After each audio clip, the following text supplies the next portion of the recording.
So, good morning, everyone. My name's Angela. I work in the council in the policy team. I'm a policy and research officer, and I'm pleased to be able to introduce to you this morning Dawnette Fessey, who is Chief Executive of Southend Carers. She's agreed to speak to us this morning on the subject of International Women's Day. So I'm going to hand over to Dawnette so she can give us a little bit of an intro, tell us a little bit about herself, who she is, how she's got where she is, and we're also going to ask her about some of her proudest achievements in that role. So, Dawnette, over to you. Hello, Angela, sorry. Great to see you today, and thank you so much for having me along. It's always a strange thing to talk about yourself, because I love talking about what I do, but not necessarily about myself. So this is a great opportunity, and I'm a bit conscious. But to introduce myself, I'm born and raised in Southend-on-Sea many years ago, and I have worked in various fields, including locally and up in London. And I've always been passionate about Southend, and I've always liked to do as much as I can in and around the area. So a bit about myself. Like I said, I was born and raised here and I have Jamaican parents who were activists, so I like to consider myself continuing that tradition. Okay. And I do what I do, which is, as CEO of Southend Carers, is one hat I wear, but I'm also a psychotherapist with the community mental health team.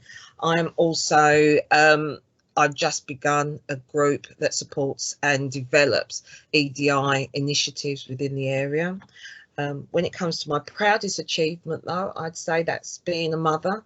I'm really proud that I've raised a family that are representative of our values, our core values. And I suppose if I was to take a more practical achievement, I suppose I'm very proud of the fact that I achieved my master's at a very later age in life. I'm very proud of being able to knuckle down and study again. Yeah, and also, work, yeah. And I'm also proud of some of the work that I have begun doing in equality, diversity and inclusion. It was what fueled my master's, and maybe before that I wanted to address barriers, inequality and the challenges that I face, not only as a woman but as a Black woman. So that was very important to me. And if I was to say what are those challenges, it's preconceptions, it's prejudice, it's racism, it's misogyny, it's all those things that you don't want to. The usual suspects, yeah. It's the usual suspects. And I suppose being the person that I am and having the heritage that I have, I had very active parents who enabled me to have a voice and to speak out. And you have to get comfortable with that, because not everybody will want to change or be challenged. And I think that's quite important in a lot of what I am passionate about, that sometimes I have to have those uncomfortable conversations and highlight some of the things that need to change. And I suppose that leads on to that bias part. I've been in situations where I've not got the job for no other reason than I sense because of the person that I am, and that you don't want to think that, but then I've ended up working in some of the same companies that I didn't get the first job, but I got another job. So you get to hear along the grapevine. So I know that there were issues of bias, but I think it's important to challenge that. And I think it's important as a community to challenge those little bits of bias, those unconscious bits that become part and parcel of our fabric of being. So that could be as simple as my name. Sometimes people say it differently, they shorten it, and I think that needs to be sort of just challenged just a little bit, to say, no, I love my name, I'm very proud of my name, and I like to be called it, and that's okay. And people are more receptive nowadays to understand that, oh, I'm sorry, I didn't realise, and I think that's a good thing. Yeah. Do you find that there's been changes kind of like over time? I think things are improving or not improving, or racing ahead in some areas and going backwards in others? Or... I think it's a bit of both.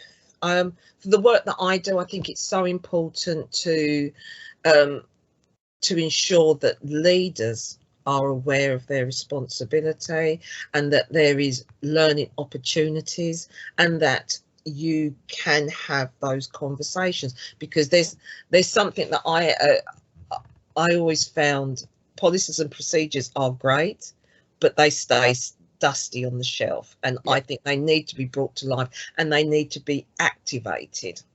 And you can't do that by just sending someone on a training course and then saying we ticked that box and everything will be fine. Yeah, there is something to that, but actually what you want it to do is to become part of the experience within an organisation, a society, a charity, whoever, that you can see it's reflected in the behaviours of the employees, the volunteers, the trustees, the directors, everybody. They live and breathe what that policy says, rather than say it's just ticked off. So I do think there are things that still need to be done. I wouldn't be doing the work I do with sides if I felt it was all okay. But it's what, like I said, I'm an activist, so I'm very passionate, and I will keep doing it because I'm a woman on a mission. So, so that's the way I look at it. Thank God. We need women on missions. Absolutely. There was actually, you mentioned something earlier that I actually didn't know about you. That's bad research on my part. I didn't know you were a psychotherapist as well. So how does that inform your other kind of, the other areas of your work? And is that something that you find helps you in kind of any kind of struggles around being a woman in particular fields, or like how does that work together with your other hats, as it were?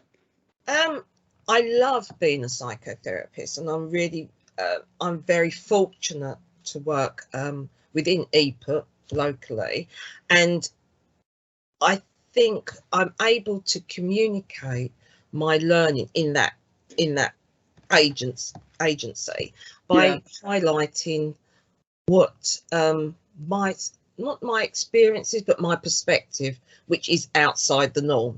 When you think about Freud never wrote about people from other ethnicities in quite the way that you would think to do it now, because it's so much more diverse. So you're able to add that perspective, and I think when it comes to the other areas of my life and work, I'm able to use the psychotherapy to add pause.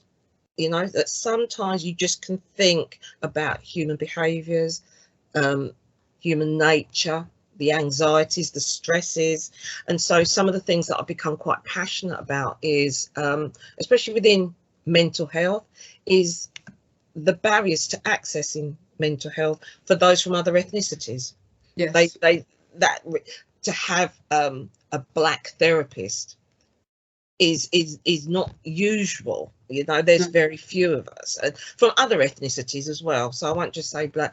And it's interesting, when I've had clients from similar ethnicities, that has come out, that has come through the therapy that I've been able to offer, for them to have, I won't say permission, but they felt comfortable enough to explore some of their background and their challenges, their experience, and some of the topics and experiences that may not have presented before, believing themselves not to have been understood. Whether I'm not saying it's not, but just having permissions, so to speak, like say, you look like me, or I perceive you to be, whether that's as a female or as a black female, they're able to say, I can connect. And that is what we want, is for people to be able to connect, that especially positive around identification that kind of underpins that process. Definitely. And even around health, like even the vaccination program that we've just gone through, being able to have conversations with my own community and say it's important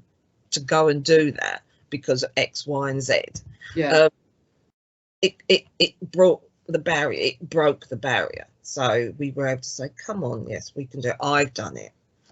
You can do it. And I work in health. So that's and it's like speaking from that position of kind of like informed knowledge as well, isn't it? Not necessarily, I don't mean authority, but it's just kind of like, look, this is something that we can talk about and that we can discuss, and like and it's okay, and I think particularly important, given I suppose certainly conversations that have been going on everywhere, and especially in conversations that we've had previously around the kind of disproportionate impact of COVID on BAME communities and disproportionate impact on mental health. I mean, you've got it kind of like all, it's a triple whammy there, isn't it? So imagine you can kind of approach that in a number of different ways, given the different hats that you wear, which is incredibly valuable to the community.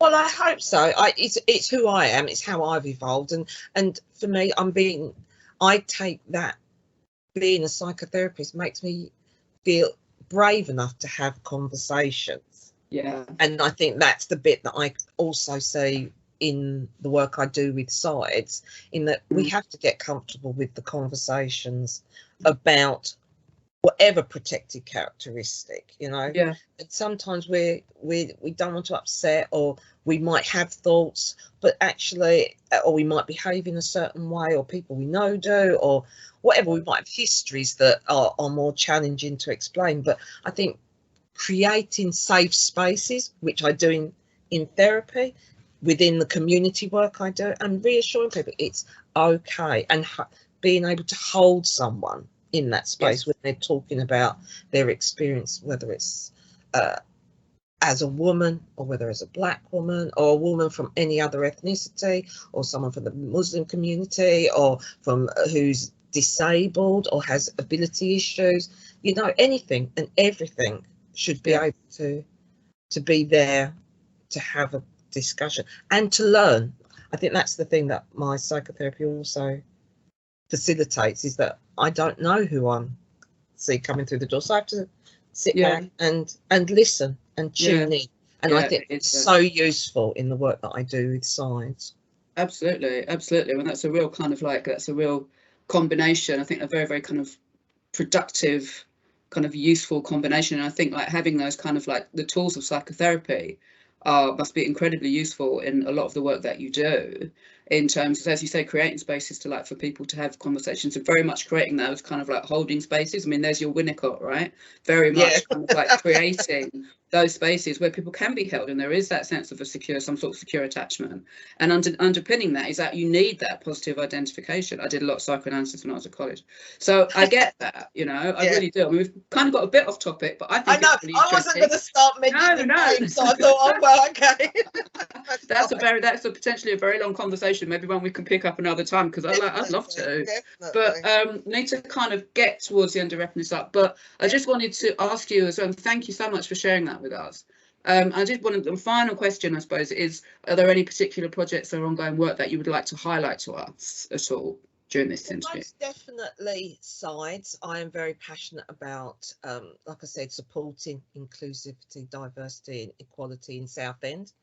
I'm also passionate about the work I do with carers. That is a big issue locally, and there was a big issue during COVID and before then, and making sure that we can support young carers, young adults who are at risk of exclusion with regards to, or barriers with regards to education, employment and training. That's really come through, and senior carers and carers across the spectrum, because caring does not discriminate. Becoming a carer doesn't decide, oh, I won't choose you today. It chooses anybody wherever you are on the spectrum, wealthy, poor, male, female, black, white, young or old. It really doesn't discriminate. And I think I am passionate, especially coming out of COVID, to keep pushing forward the acknowledgement that they are vulnerable and they need as much support, especially in light of food and fuel poverty that is ever present now. Yes, and becoming even more pressing than it already was. Yes, definitely, and access to services, and there are challenges in health, so and waiting lists, and these all impact on carers. So that is something I would definitely wish to highlight. But I suppose if I was to highlight one other thing, is about, as women, we connect together. I think that would be a real that's something I'm really passionate about, is that we connect and we reserve judgment, because each and every woman is different, has a very different experience, but we should look to each other and support each other and support the strength and positivity from another woman. And I hope by the end of the whole International Women's Day, we can stand together prouder and stronger, and together, united, step forward and step up, especially because we have young women looking to us. And I can say that from my own family. They look to us to represent. So we need to represent.